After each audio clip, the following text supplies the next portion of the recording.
We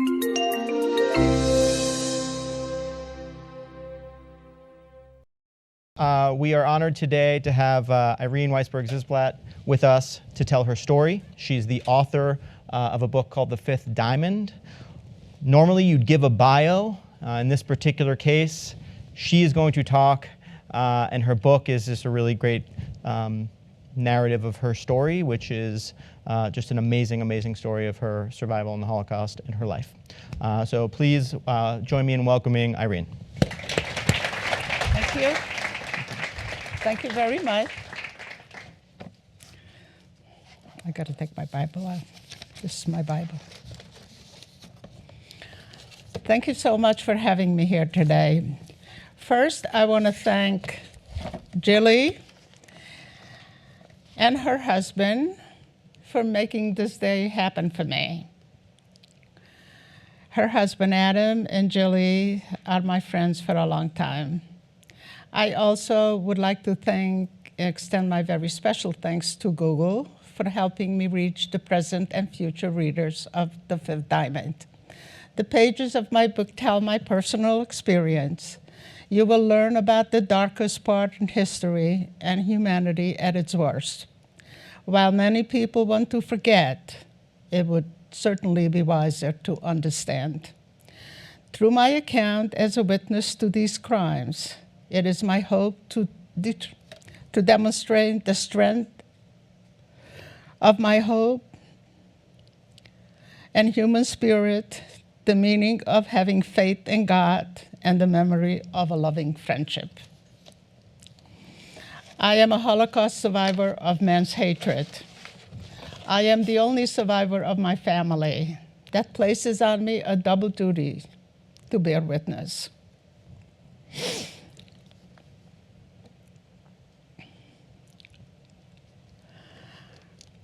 I remember when Hitler gave the order that all Jewish people must be exterminated. We had no place to hide. We were thrown out of every country, and our suffering did not end. My mother was so sad when she did not see us children play or smile anymore. She tried to give us away, not because she didn't love us, but because she tried to save us. But there was no one there to help her. The SS took her, my father, and all my siblings, but they wouldn't let me go with them. I saw my family go into the chamber of death. My mother gave me her diamonds, and that is the only connection to her that I have. I couldn't pray on that day, but for some reason, they let me live. It is now 71 years after the Holocaust, and still things like a railroad track or a train brings my yesterdays into today. I like to share some of my yesterdays with you, not to make you hate them, but to tell you what hatred does. I am a Hungarian Jew. The devastation of Hungarian Jews were the worst murder of men, women, and children in the last days of the war. When Hitler was facing defeat, he brought the Holocaust to Hungary. I was living there in a beautiful little resort town in the mountains. We were only 263 families, and a third was only Jewish. As far back as I can remember, I had a great relationship with my non-Jewish friends. We didn't have any telephones or iPods or computers, but we had each other. We children were always together in the parks, in their homes, and in schools. The mountains we lived in had the most natural resources in all of Europe. Mineral water was one of them, and still is today. My father had a spa, and he used this water for people with muscular problems. He devoted his life to help everyone. My siblings, my friends, and I love living in these beautiful mountains. But not far from us in Germany, Hitler was ending democracy and was lining up his henchmen, the SAs, which were the stormtroopers. the SS, the security police, and the Gestapo, the special state police. Our government was an ally to Germany and chose not to report the Jewish people yet, but ordered strict restrictions. From 1939 until 1944, Hungarian Jews were stripped of their rights and entitlements as they had never existed. In addition, the men were forced into labor units where they were poorly clothed, ill-fed, and ultimately murdered. At the age of 9, I was thrown out of the one thing that I loved most, my school, because I was a Jew. And from that day on, my life changed, and so did the world. My non-Jewish friends ignored me, my education and freedom was taken away from me, and my hopes were destroyed by Nazi hatred. We didn't see any SS in our towns yet, but the evil was carried out by the Arrow Cross, the Hungarian SS. They were feared by all people. Our food was running out, and they wouldn't let us buy in any store. A curfew was enforced, and we had to wear the yellow star. I will never forget the sadness in my parents' faces when we children were hungry and they had no food to give us. Once a cow wandered into our backyard, and my mother risked her life during curfew, climbed out the back window and milked the cow. And that was the only time that we had milk. I was the oldest of 6 children. I had 4 brothers and 1 sister. Every day, the Nazis ordered new restrictions for us.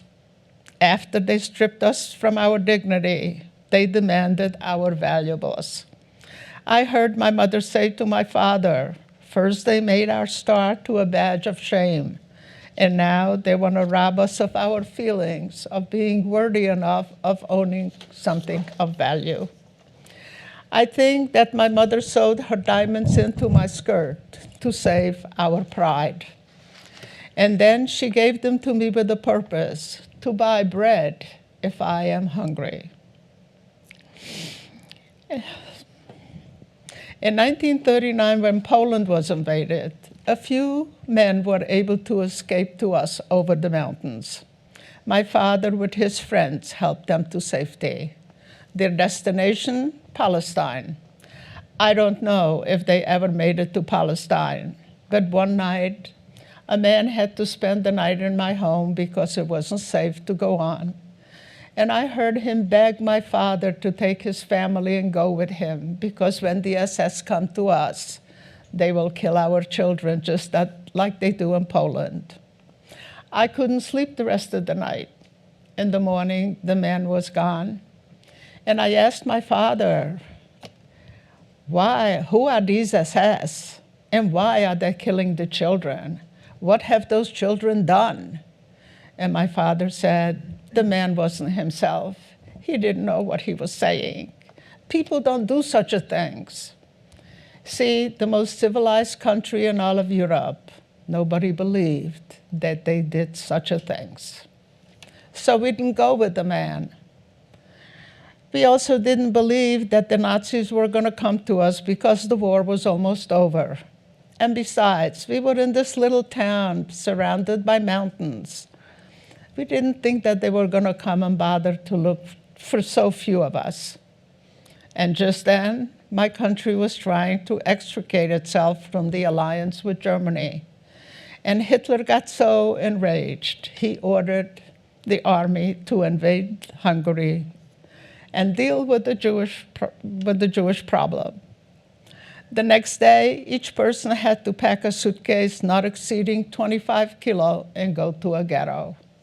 I didn't even know what a ghetto was, but they made me feel that I had to be punished for something. They made me leave my home for no reason at all. The ghetto was a brickyard, but there were no bricks being manufactured. There were just people everywhere suffering. When we got there, there was no shelter left. So my parents built a hut from the tablecloths and sheets that my mother packed in her suitcase, and they built a tent, and that was our new home. Once a day, they allowed us to go to the river that surrounded the ghetto just to drink a little water. They wouldn't let us wash our face or clothes. We couldn't even take back water to the little children or the sick people. We children were always afraid to be taken away from our parents or being beaten for no reason at all. Every day, they took men and boys to work. Many of them never came back. And then the cattle trains came. And they told us that we need to be relocated to the vineyard in our own country until after the war. Well, everybody was so happy to leave this hellish place and go to the vineyard. So everybody, my mother still packed up our suitcases, and she reminded me that if we work in the vineyard in separate places and I get hungry, to use the diamonds to buy bread. When I saw the cattle trains, I asked my father, why are we going to work in cattle trains? My father said, the vineyard isn't that far away. It wouldn't be so bad. But when they forced 100 people in each boxcar, with a small pail with no water in it, I knew that something was very wrong. When they locked the doors from the outside, we were in complete darkness. A crack in the wall was the only light we had. My father was standing by the crack to see how far away we are from the vineyard. And the boxcar was so bad, there was no room to sit or stand or move. We children, older children, were sitting on the floor against the wall and holding our little siblings in our laps, so the adults should have a little more room to move around.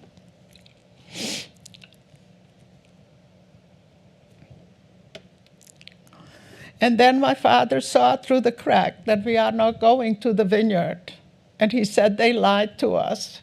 We just left our country and we crossed the border to Poland. I was holding my two-year-old little brother in my arms, and he never stopped crying. When my father said, we're going to Poland, I remembered the man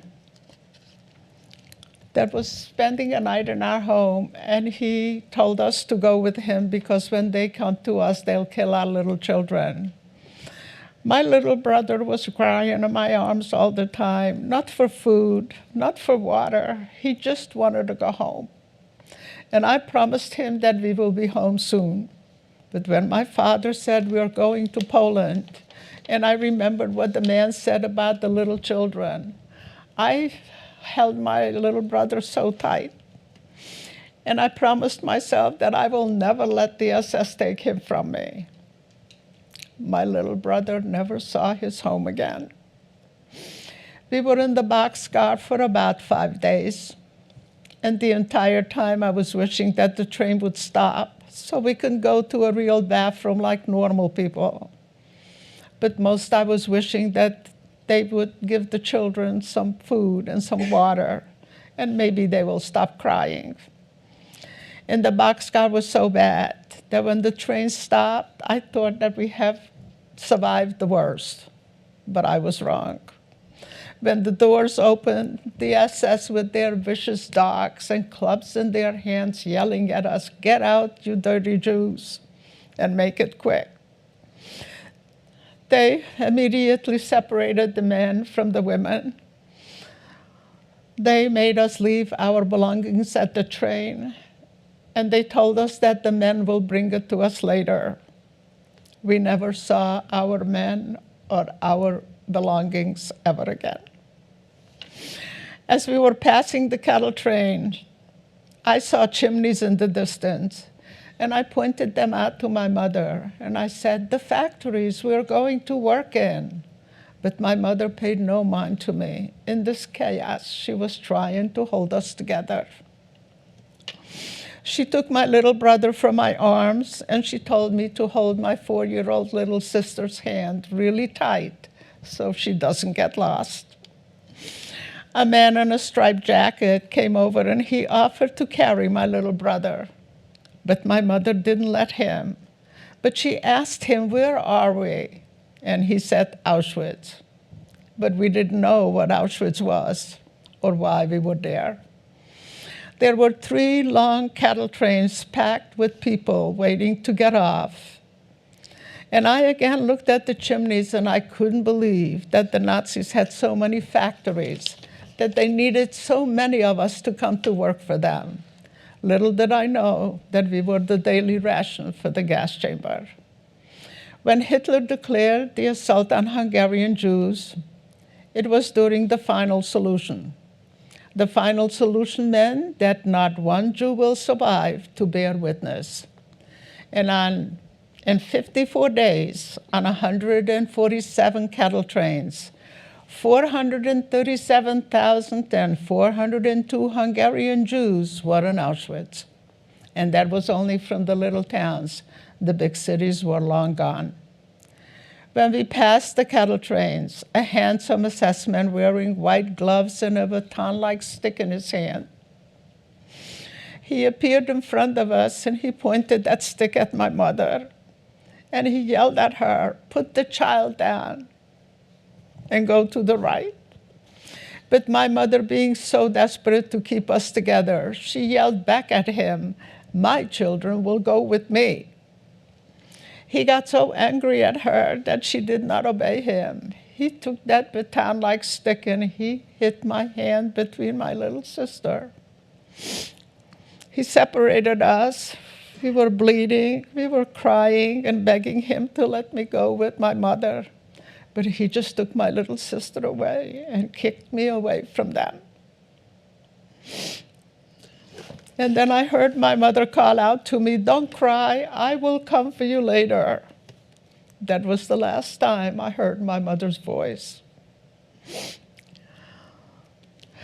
A few minutes later, I was in a huge hall with thousands of people, but I was alone.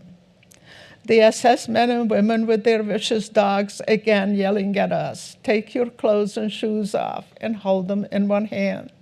And take your valuables and put them in the bin." And I remembered my mother diamonds that she sewed them in in the hem of my skirt. So I quickly took them out. I don't know how many they were, but I found 4 of them. And they took our belongings right away. I didn't know, so I was holding them in my hand really tight. And when they moved us to the next section, I saw that they shaved our hair, they took our name away, tattooed a number on my arm. And then I saw that they were pulling gold teeth from people's mouth. I put my mother's diamonds in my mouth when they were shaving my head so I can hide them. But when I saw they were looking in people's mouth, I knew that they will find the diamonds, they will take them away, and they will shoot me for not putting them in the bin. So for fear, I swallowed the diamonds. So then I was safe. I didn't have to worry about going to the gas chamber because I owned diamonds. They, after, pushed us into another room, and there was a pile of clothes. They ordered us to take one piece. I got a pajama top that barely covered my body.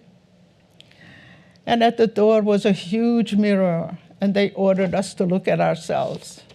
I didn't recognize myself when I saw myself. I was reduced to a number that represented a nothing. I was stripped of my identity and my dignity. But you see, that was their first process of dehumanizing us. And then they lined us up in rows of 5 and marched us into a place called Birkenau, a planet of evil. The SS locked the electric barbed wire fences against us, behind us, never to let us out. It was spring, but flowers and grass didn't grow there. The sky was as gray as the mud under my feet. The wooden barracks with 3-story bunks were our luxury housing. 1,000 of us in each barrack and 10 of us in each bunk didn't give us much hope to ever to get out. Our food for the day was a cup of brown liquid they called soup. It was seasoned with a chemical that was destroying our reproductive organs. The twice-a-day roll call wasn't just to take count, but Dr. Joseph Mengeler's haven for human guinea pigs for his brutal experiments. We were completely cut off from the outside world. At the end of the day, when my mother didn't come for me, I decided to go look for her because with my hair shaved, with this piece of rag on my body, she will not be able to find me. But when I got to the door, the capo slapped my face and yelled at me, "Where are you going?" And when I told her, she pointed to the chimney and she said, "Your mother is just about now coming out of one of those chimneys. And if you don't go back to the bunk, all of you will go there." I was so scared. I didn't understand why she was saying that about my mother. My mother was only 32 years old, and she was beautiful. Why would anyone do this to my mother? But I had no answers to my questions. So I climbed up to my bunk, and I tried to go to sleep, hoping that when I wake up, this madness will be gone. But I couldn't fall asleep because the cries of little children were so sad. We didn't have any windows in our barracks, but we had a 3-inch opening between the ceiling and the wall. So I was on the top bunk, and I looked at the 3-inch ceiling between the wall and the ceiling. And I looked out, and I saw trucks coming down the road, and 2 little children, they were this little. They fell out of the truck. The SS man picked them up by their little feet, and he just threw them against the truck. The blood was everywhere. He threw them back on a truck like they were no children, like they were 2 pieces of firewood. Those little children that committed no sin will never, never cry again. I was so helpless, I didn't know what to do, so I started to scream. But the girl next to me put her hand over my mouth, and she begged me not to scream or even talk, because the punishment was death. So in my silence, I called to God, but God wasn't there. I was thinking, where is he, and why isn't he taking care of those little children? I was so angry with him. I had the biggest fight with him. But then I said to myself, why am I fighting with God? God didn't create the Holocaust, men did. So in my silence, I figured it out that he must be in a place where he is taking care of other children. And when he is done, he will surely come and take care of us. The next day, I was selected by Dr. Joseph Mengeler for his brutal experiments. I was no longer a 13-year-old child. My childhood couldn't continue in the death camps. But in a desperate effort, I had to try and save my mother's diamonds that carried her love. Once a day, we were allowed to go to the latrine. If you saw Schindler's List, you know what the latrine looked like. I never had the pleasure of sitting on one of those holes because I had to find a safe place to save my mother's diamonds. It would have been safer to throw the diamonds away when I realized that I cannot buy bread, not even for diamonds. But the love and the pride that they carried was stronger than Nazi hatred. I saw hatred so strong that when Mengeler was experimenting on us without anesthetics, and the pain was so unbearable, I saw joy in his eyes watching us suffer. That kind of a hatred existed in the 20th century in Nazi Germany. When the SS packed the gas chambers with mothers and fathers and sisters and brothers and grandparents, I was there. I saw them and I heard them cry out for their last time. do not forget us, or Shema Israel. At that moment, my will to live became stronger and more important. I promised to be their voice if I survived this evil. Those children's voices were silenced in the most unspeakable terror of the Shoah, of the Holocaust, just because their eyes were not blue enough, or their skin was not white enough, or they were Jewish. Those 1.5 million children are depending on us to carry their message, never again. When Nazi doctors were torturing us and the pain was so unbearable, I knew that we must endure and live as long as we can for those children. During the experiments, I had a silent friend. Her name was Sapka. Even in our pain, we could not cry because the punishment was death. And then they took Sapka away. And when she didn't come back at the end of the day, I just thought that they took her to the gas chamber. I was so lost without her. And then they called a selection, and they selected 1,500 women, including myself, to go to the gas chamber. When we got there, and we started to go inside, we realized that the gas chamber wasn't big enough to hold 1,500 people. So everybody started to push outside. And I was pushed back to the door. So when I got to the door, I dug my nails into the side of the door, and I just hung on. Didn't want to be pushed back inside. Not that I was looking for a miracle, because nobody ever came out of there.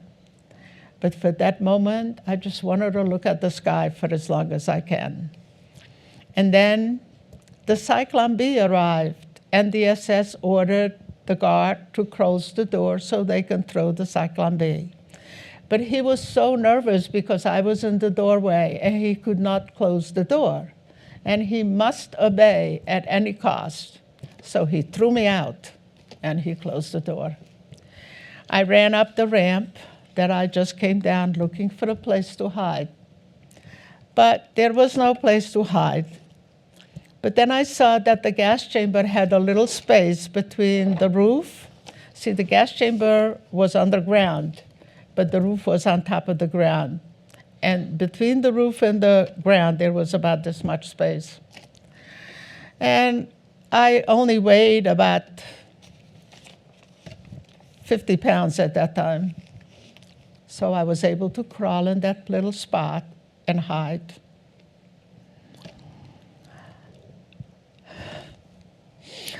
While I was underneath, I said to myself, what's a cent? In about 20 minutes, another transport will come in, and they will find me. They will put me back in the gas chamber with the people that are coming in. But for that moment, I had hope. And then a Sonderkommando boy came to do his job, and he saw me first. Do you know what a Sonderkommando is? Anybody? Okay. A Sonderkommando is a group of people that Mengele and doctors selected when the trains came in from all parts of Europe. From every part of Europe, they would select the strongest between the age of 18 and 35. And their job was, they were called the Sonderkommando. Their job was to appease the people when they were leading them into the gas chamber, and when they were dead, their job was to put them in the oven and cremate them. The only problem was that they were only given 3 to 4 months to live. And after that, they would take the Sonderkommando and kill them and select new ones that came in. The reason they selected a group from every country so they can speak the language that the people that they were appeasing. Can you imagine? There were about over 8,000 people in the Sonderkommando at all times, and every 3-4 months they would kill these strong, beautiful, young people just because they did their job. And this one Sonderkommando boy found me first.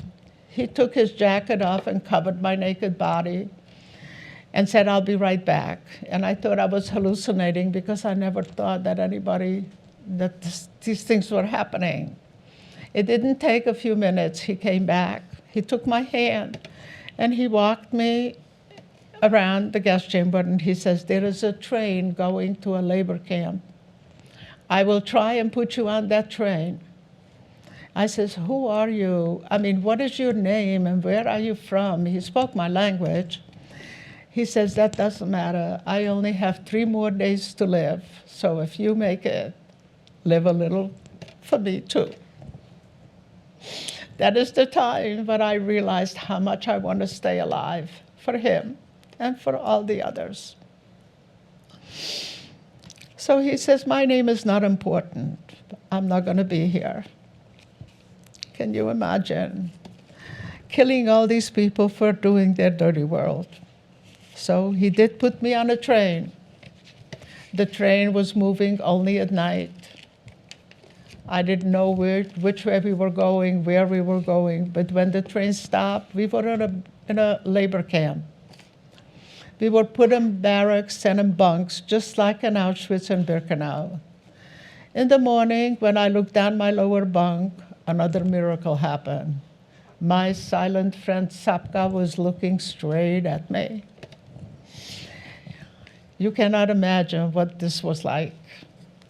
We both thought that we were taken to the gas chamber and we were both dead, and here we are, in the same camp, alive. We didn't know whether we were able to talk there because how the punishment was there, but we didn't have to.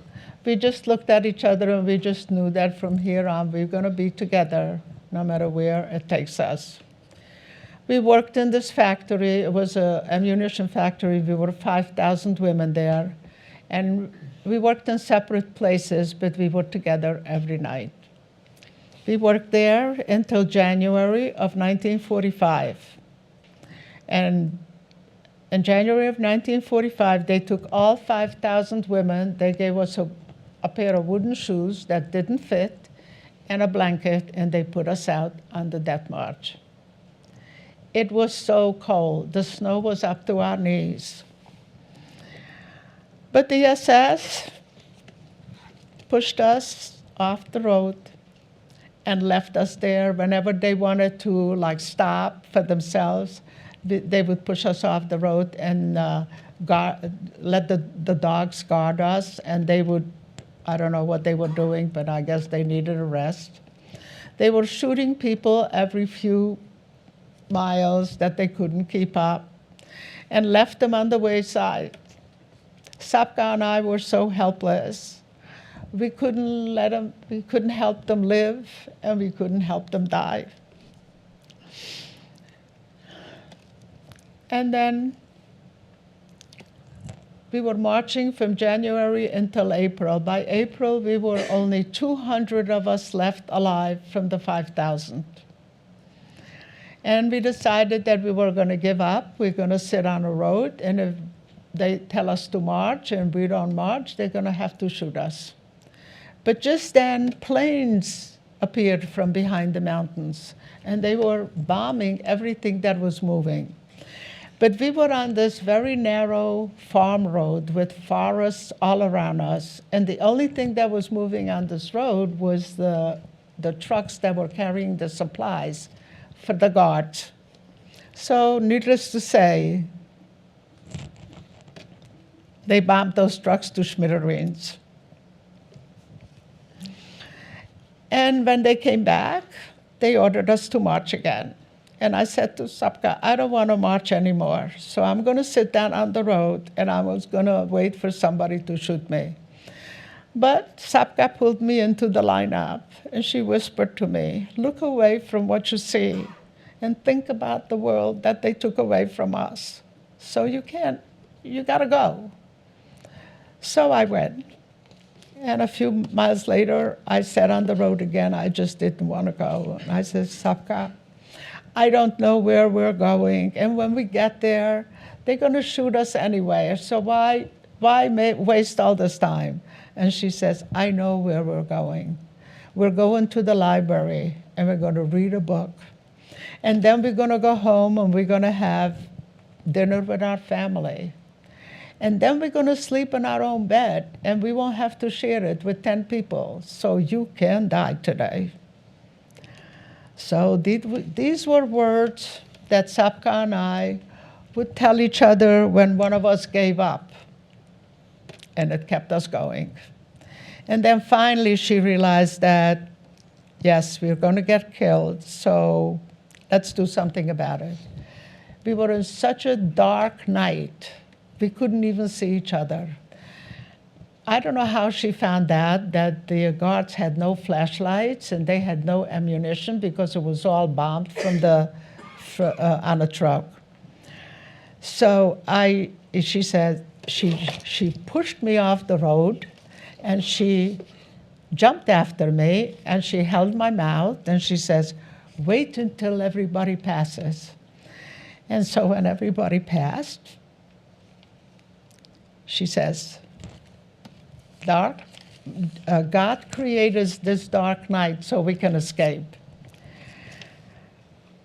So she said, I says, but I don't want to escape. I don't want to go anywhere. They're going to catch us. They're going to kill us. She says, we must go. We must find some real food before we go to heaven. I says, okay, see, these were words that kept us going. So I kept going. And so all night, we were running and walking as fast as we can. At daybreak, I noticed an abandoned farm. So I ran and I started digging in the ground. And she says, what are you doing? I says, I'm looking for the food that's going to take us to heaven. She says, in this mud? I says, this is no mud. This is an abandoned farm. And my grandfather had a farm, and I know that during harvest, they left a lot of food in the ground. So I'm going to look for it. And I found a little potato. And I shared this little potato with her. I said, see, this is the food that's going to take us to heaven. And then we heard water running. So we found this little brook with the cleanest water that we have seen in a long time. So needless to say, we drank a lot of water. We were so rich. We had this little potato and this clean water. So we decided to stay by the brook and rest. We covered ourselves with this half a blanket that we had left because the other half we had to cut pieces and wrap up our feet when we lost the wooden shoes in the snow. But that's okay. We only weighed about 50 pounds each or 40 or less. So we wrapped ourselves up in this little blanket and we fell asleep. I don't know how long we slept, but someone was poking me with the back of a rifle. And Sapka says, I am not coming out of the blanket. I don't want to see who's going to shoot us. And I said, Sapka. See, Sapka was a little older than me, so she was a little wiser. But I had more dare, and I didn't care anymore. So I said, Sapka, let go of the blanket, and I'm going to see who's going to shoot us. When I put my head out, I saw 2 soldiers in strange uniforms and strange boots, and they spoke a strange language. I spoke 7 languages at that time, and I didn't understand them. And when I spoke to them, they didn't understand me either. They were looking at me with such a disbelief. God knows I didn't look human. My eyes were bulging out of my head. My bones were sticking out of my skin. I was covered with lice and dirt. I weighed about 50 pounds. And one of the soldiers was bending to, I don't know whether he wanted to help me up, but his dog tags fell out of his shirt. And on the dog tags, he had a little tiny 10 Commandments. And I said, Sapka, come out of the blanket. There is another Jew here. And she said, who is he? I said, I don't know. She goes, I'm not coming out of the blanket. So you see, at that point, Sapka and I thought we were the only 2 Jewish people in all of Europe that is alive. So the soldier helped me up. He put his 10 Commandments in my hand, and I kissed it, and I said, so at that point, kind of guessed who I was, but he didn't know exactly who I was.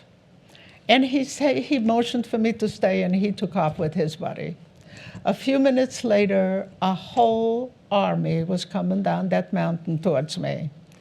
And they had a German-speaking soldier, so I was able to communicate. And he looked at me and he said, "Who are you hiding from? And why do you look like this?" God knows I didn't look human. And I tried to explain to him about the death camps and the death march, and that the Nazis are doing this. He says, "What kind of people do this to children?" And I again tried to explain.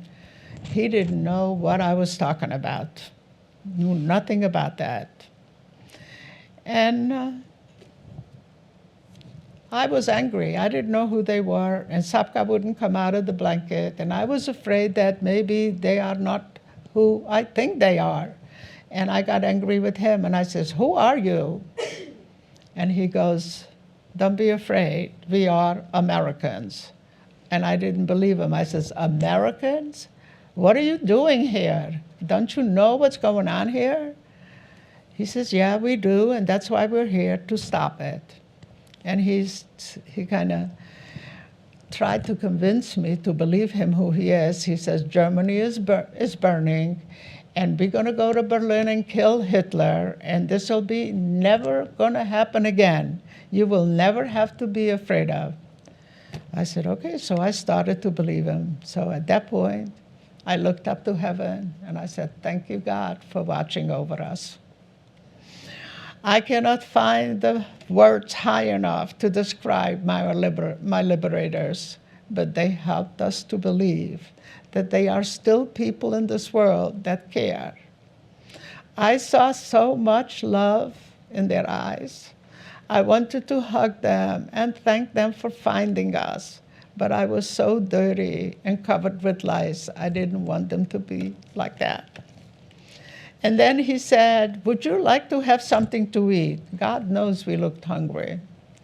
And that's when Sapka came out of the blanket, not because she wanted to eat first, but she asked them, "Can we just have just a little scrambled eggs and a small loaf of bread so our wish becomes a reality?" Because that's what we were talking about on the death march and in the death camp, of our favorite foods in the world they took away from us, and that's what kept us going all this time. Within minutes, there was little fires all over the mountains because we couldn't build a big fire because we were in danger. You know, the war was still on. But they built these little fires, and they were scrambling eggs in their helmets. They didn't have any bread, so they gave me these brown little boxes, and they opened them up, and there were lots of crackers in there and these brown chunks of things. I didn't know what they were.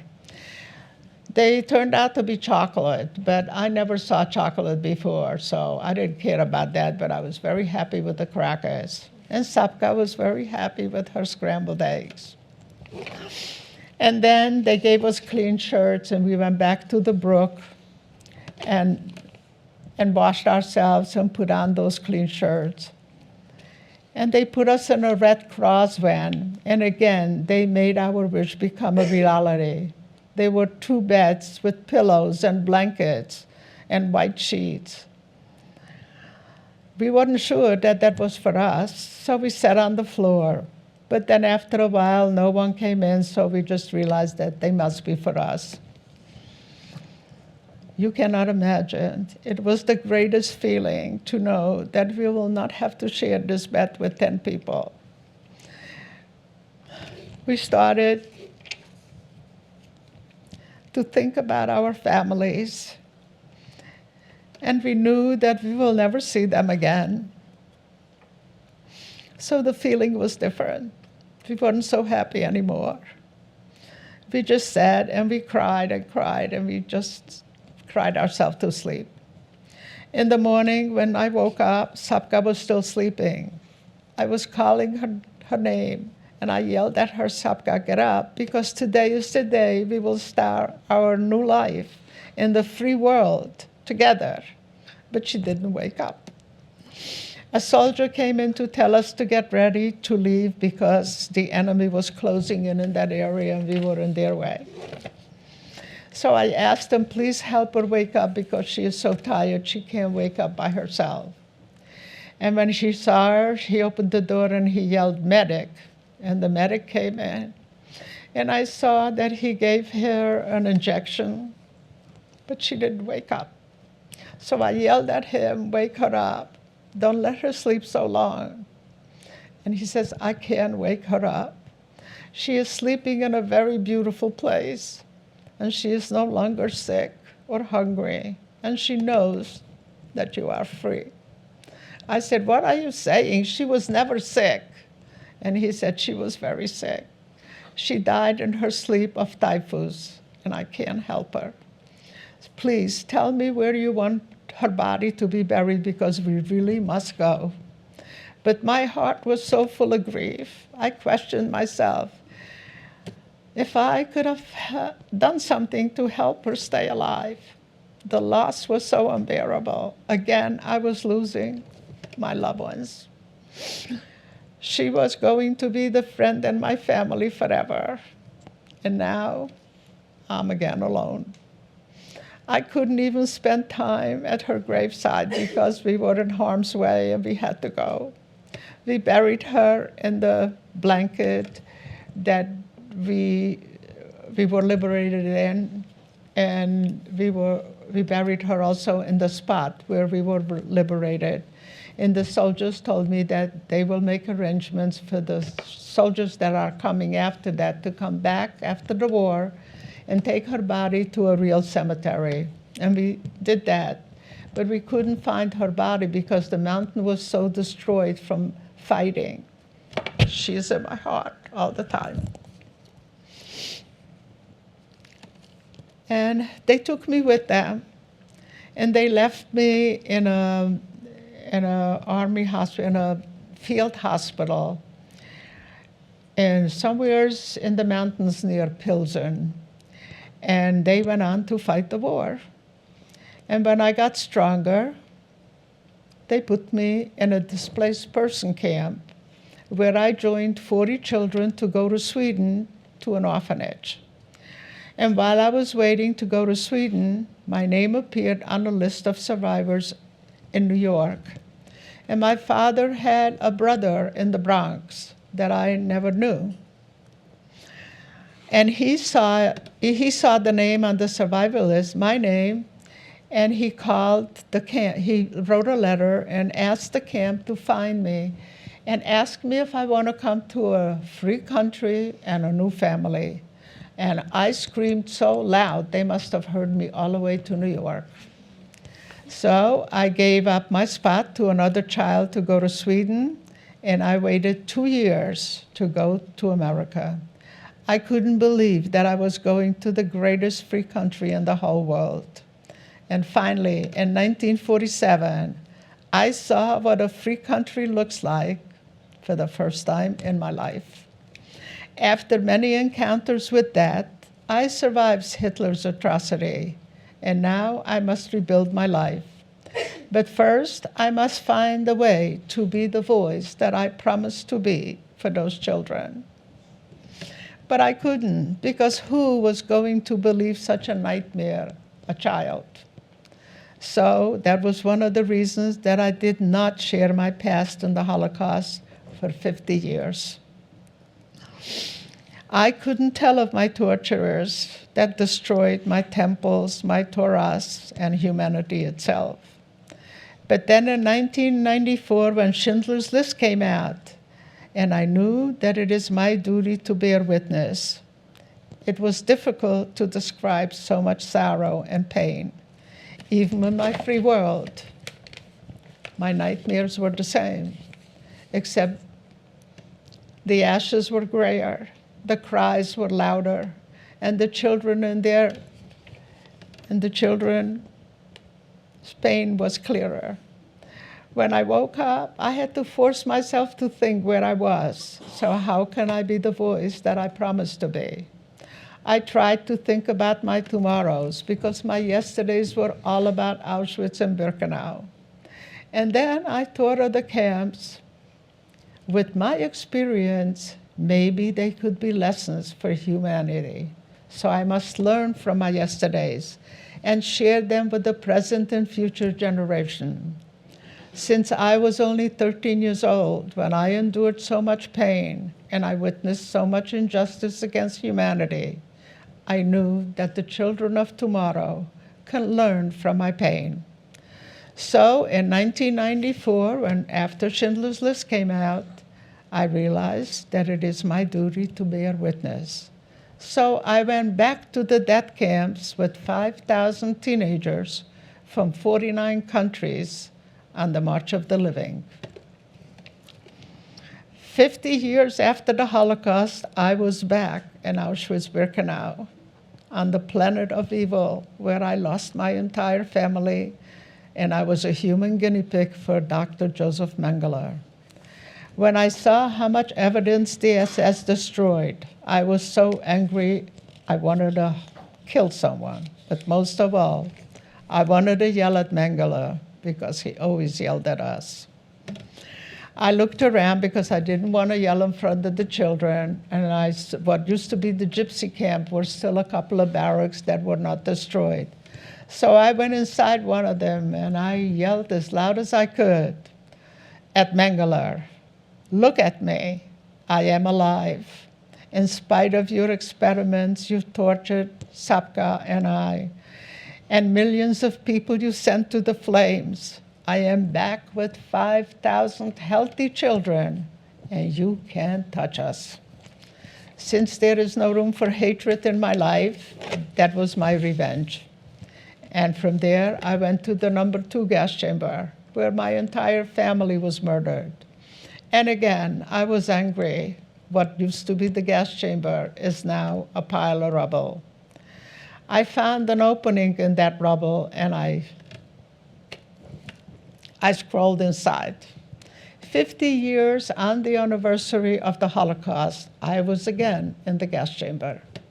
The walls were still green and blue from the Cyclone B. The smell is still very strong, and the fear of death still embraced me.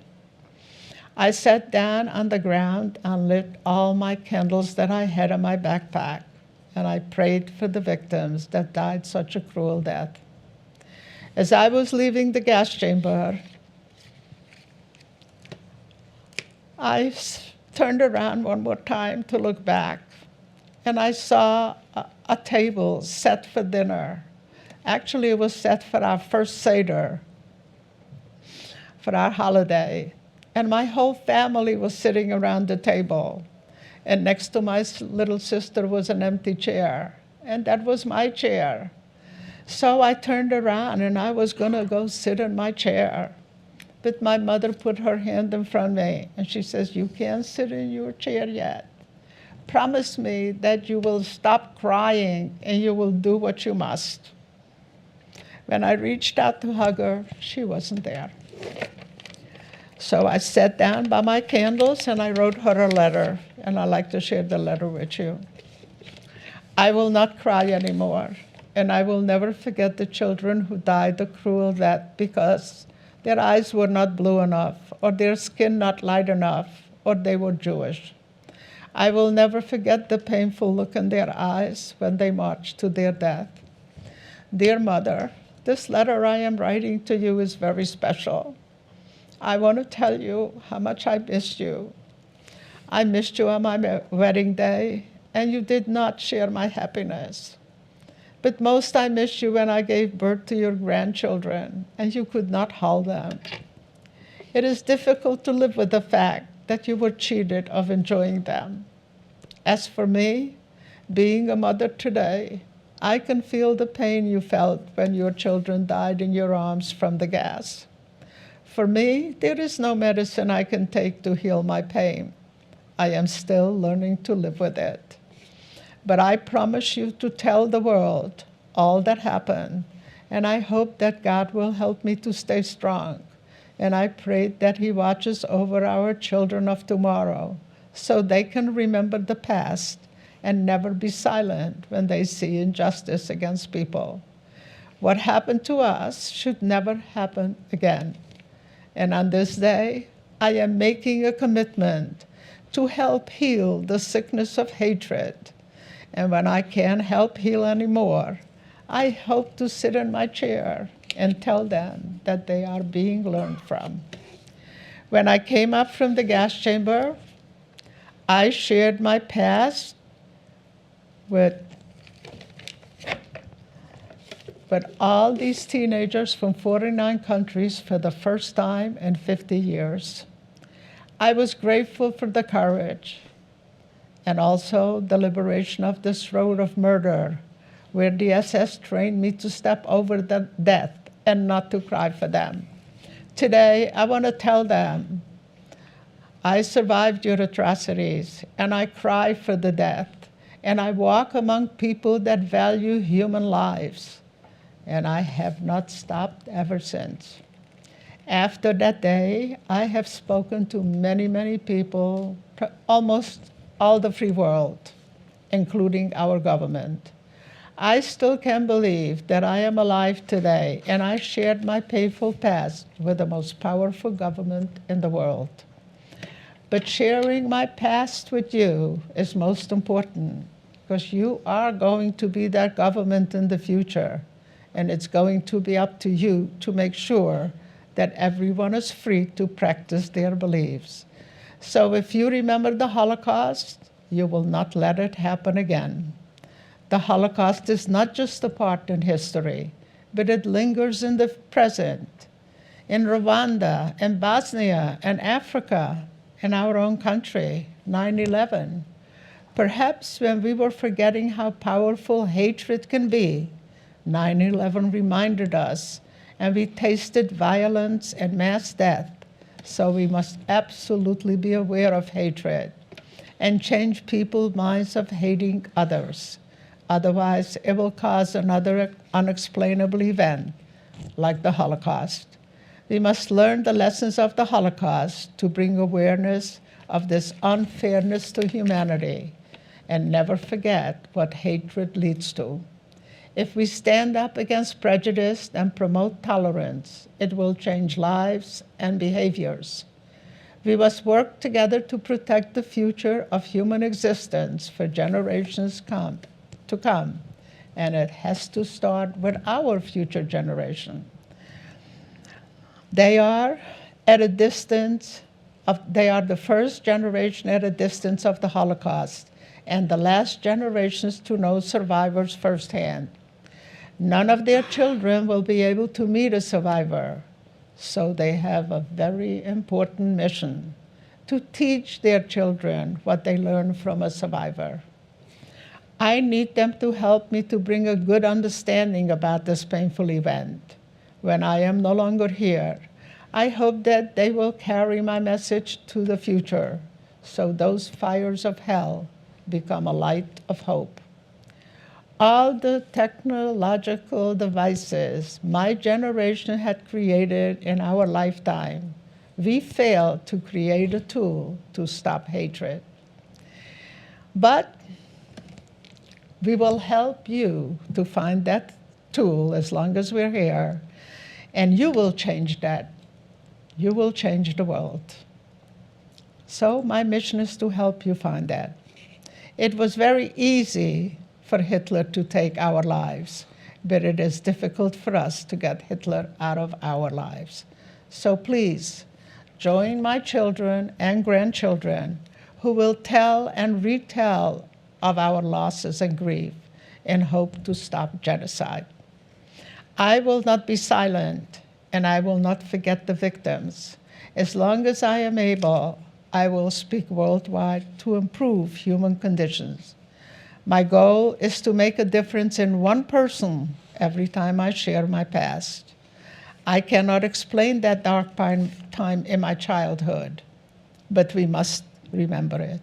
It is important to recall the past so our lives and generations to come have more meaning. The memory and the lessons of the Holocaust are not negotiable. and not a subject to be forgotten. I relive my pain again and again so present and future generations can learn from it.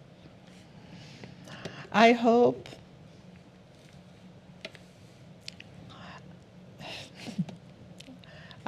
that they will learn and remember and never let it happen again. I came forth to share my degrading experience in hopes that my personal story will influence generations to come to work together and work for tolerance and understanding. I don't want the world to forget what happened to us because I don't want it to happen again. For too long, hatred, fear, and intolerance have torn apart families, communities, and nations around the world. If our world is to achieve lasting peace, all people must learn that even we come from different backgrounds, races, and culture, we all have the same dreams for our children. The world has not learned yet from past histories, not just the Holocaust, but histories before the Holocaust. And I cannot explain the Auschwitz and Birkenau and the genocide of Jews and others, but this painful event teaches us what is important in life. So no matter how small you think you are, you can make the biggest difference. So embrace the past and learn from it. In spite the chemicals in my soup and Mengelé's experiments, I have a 6-foot-tall, gorgeous son and a beautiful, beautiful daughter and 5 grandchildren that light up my life every single day. My mother's diamonds and I survived Hitler's atrocities, and they are to be handed down to each firstborn girl in every generation to preserve my mother's memory. They are not to be sold or traded, except, God forbid, if they're hungry, they can buy bread. So thank you so, so much for having me here today. Before I end, I want to thank 2 very special people, again, Jilly and Adam and Google, the company, whoever. Whoever you are, and as many as you are. And if you have any questions, I'll be happy to answer if I can. So where is my helper? So, before I let him go, and before he goes anywhere, I like to pin him with a pin that we have to earn it. We get it on the March of the Living. And it's a pin, it's a Hebrew word, and it says Zachor. Zachor means remember. So I want to pin him with this poem because he remembered to get me all these things to say today. So thank you so much. thank you.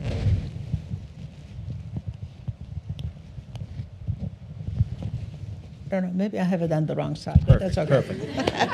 Thank you again. I think that we are, if you have to leave, we understand that time is over. However, would love the opportunity for folks to ask questions, and we have a few minutes. Go ahead. I just want to say thank you so much for sharing your story. I can't imagine the strength and the courage it takes to, and it's like so selfless of you to share it with everyone. So thank you so much. And Shana Tova. Shana Tova to you. I was just wondering, you were 13 years old when you went through this experience. How did you, and you, like throughout the talk, you were describing your relationship with God. How did you rationalize all of the hatred that you went through? And how are you able to hold on to your relationship with God and have hope? I held on to words, very important words. Don't give up, fight, stay alive as long as you can. And Sapka and I, we were each other's strength. If I gave up, she would find words from, say to me, like, for an example, one day I said, I want to go to the electric wires, I want to die. And she says, no, you can't do that. Just imagine, she says, this hell cannot be last forever. And when it's over, the world will be so beautiful. Don't you want to stay alive for just 1 minute to see that beautiful world? Those are the kind of things that helped us push each hour to stay alive. I could never imagine being alive tomorrow, but I was hoping and pushing for today. So yeah, I think, and there was no man or woman anywhere that can help me to be here today except God. And I never lost faith in God. Thank you. Thank you. Nick? Thank you so much for speaking with us today. I had a question, I've noticed over many years of discussing politics and current events with people, a sort of constant refrain that people immediately jump to when they tend to dislike a politician or a government or are upset. They frequently immediately compare them to the Nazis because they know everyone agrees that they're the personification of evil in many ways. But I always wondered, from your perspective, do you think, does that upset you? Do you think that sort of does a disservice to sort of discussion? I mean, do you think it's disrespectful for people to sort of paint with brushstrokes when they don't like something, immediately to jump to that as a characterization? Does it upset me? It makes me sick and afraid. And it takes me back to my childhood, where I wasn't allowed, or I wasn't giving, or I wasn't able to do anything. Of course it does. And I wish I could do something about it. Thank you. All right, last question in the back there. Thank you so much for this gift and for being here. I have two questions. How did you, after experiencing these atrocities, find joy in your life? And you mentioned prayer. Do you pray? Do you have a prayer practice? Yes, I pray all the time. And I talk to God every Friday night when I light candles. I tell him my problems. I ask him to fix it, and he does. I really believe that he does. As far as my joy, I did not have joy for a long time. The first time I had joy is when I gave birth to my family, my son, my daughter, and then my grandchildren. Those are my joys. That is the most important thing in my life. Because I lost my family at a young age of 49 people in 5 minutes. And I was alone ever since then. And so this family is the most important thing in my life. And I have a lot of joy from them. All right. Well, again, on behalf of Google, thank you so much, Irene, for coming to share your story today. I Thank you recommend for having anyone. me. She goes into more detail in The Fifth Diamond. It's a book. Yeah, you I can have find. books back there. Whoever wants a book, you're welcome. But thank you for sharing your experience. You're sir. doing a great job on your mission. I hope so.